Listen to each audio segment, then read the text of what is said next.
Hi, and welcome back to day 4 of part 1. Now, after a lifetime of thinking that we're not good enough, maybe we don't like the way we look or the way we are or the way we feel, the way we think, maybe we don't like the way we think other people think we are. Low self-esteem can affect us in so many different ways, but it's always looking for more fuel.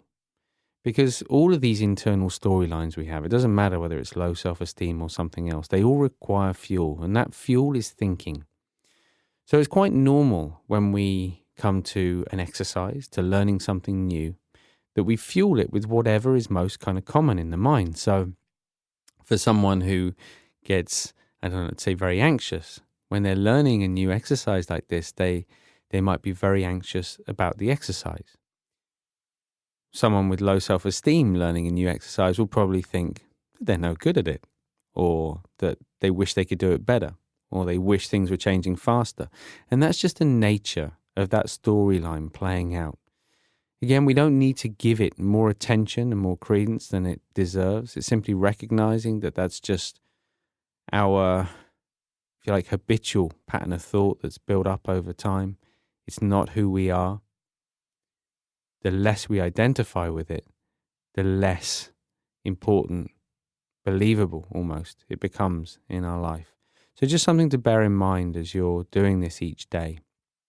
Coming to the exercise completely fresh, just leaving behind any preconceived ideas as to whether you're good at it or bad at it, whether it's going to work quickly or not. Simply watching the process, being present with the process as it unfolds. But right now, just taking time to get comfortable, to settle in. Remember, eyes open to begin with. And when you're ready, just taking some nice big deep breaths.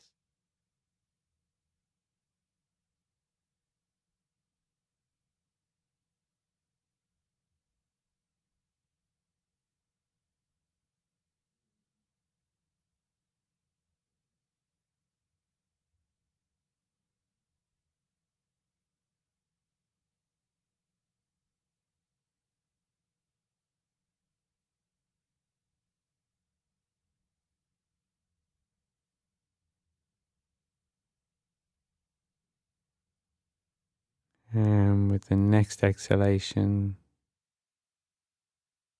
gently closing the eyes.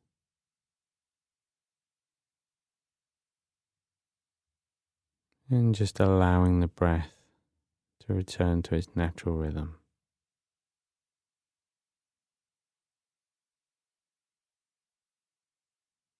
As you start to feel the weight of the body pressing down,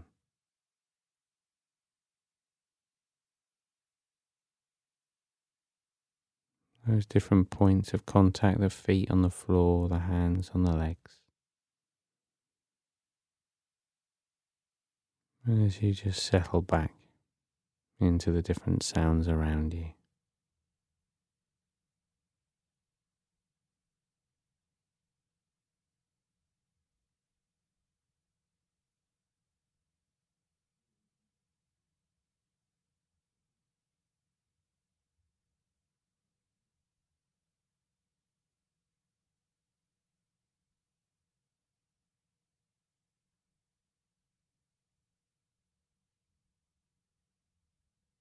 And as you bring the attention back to the body now, starting at the top of the head, just scanning down towards the toes, just noticing what feels pleasant, comfortable, and what perhaps feels a little tight, tense, or uncomfortable today.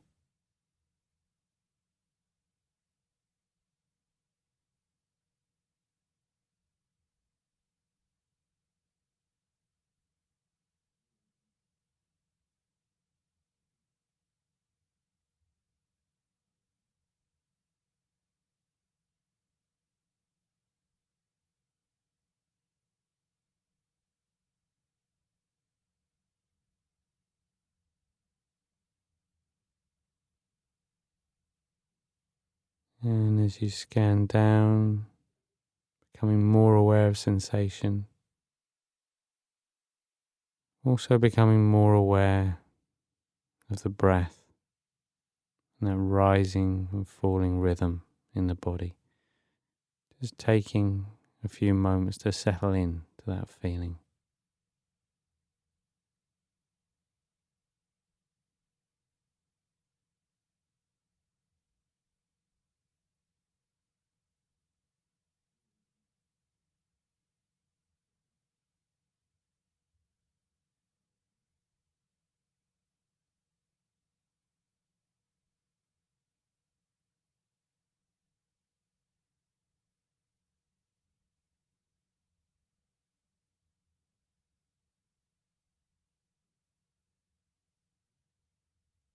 And if you find it helpful now, just starting to count the breaths as they pass. Remember, just up to 10 each time, and then returning to 1. So not changing the breath in any way at all. The breaths only function a place for us to come back to once we realize we've been distracted, once we've labeled or noted the nature of that distraction as thinking or feeling, and then come back again. So just try that on your own now.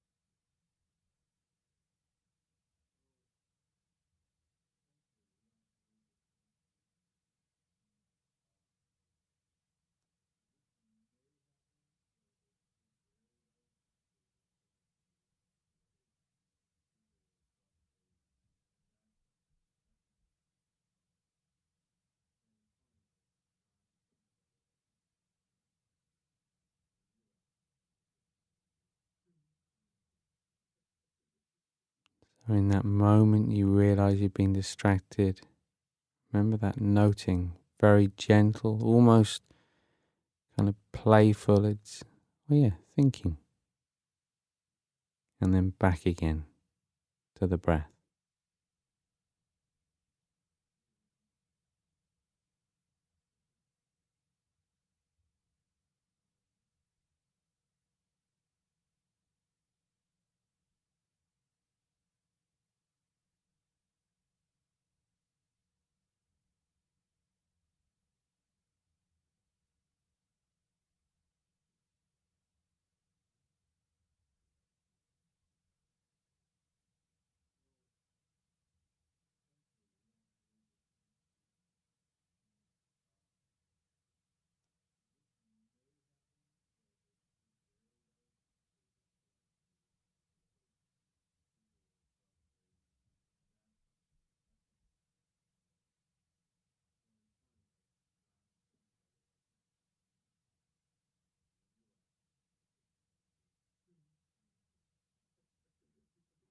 And now, just as we've done the last few days, just letting go of any focus now, not even focusing on the breath, just letting your mind do whatever it wants to do. So if it wants to think, let it think.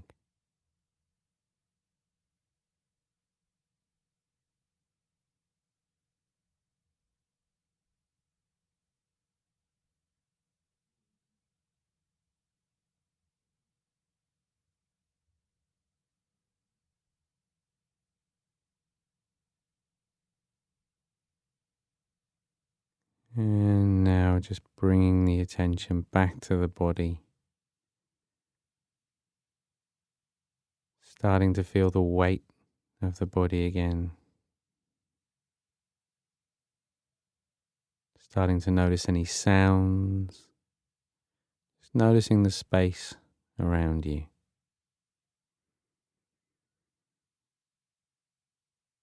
You can gently open your eyes in your own time.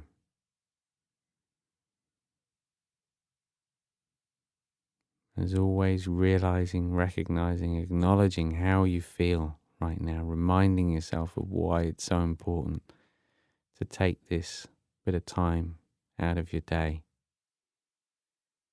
And just reflecting whether it was during the exercise itself where you're focusing on the breath, or whether it was at the very end where I say, okay, just let your mind do whatever it wants to do now. Whether even for a moment you experience that feeling of just not really being bothered by thought, not allowing thought to define that feeling of who you are, maybe experiencing just a slither of calm and clarity, that place of quiet confidence that exists beyond our thinking, beyond our feeling. Remember, as you go through the day, looking for those 3 opportunities. The more often you can do this and simply note thinking, feeling, and return to whatever you're doing, the more familiar the mind becomes with it, the easier it becomes, the more proficient you become at it, and the more you get to experience that feeling. But we'll talk a little bit more about this tomorrow. I'll see you then for day 5.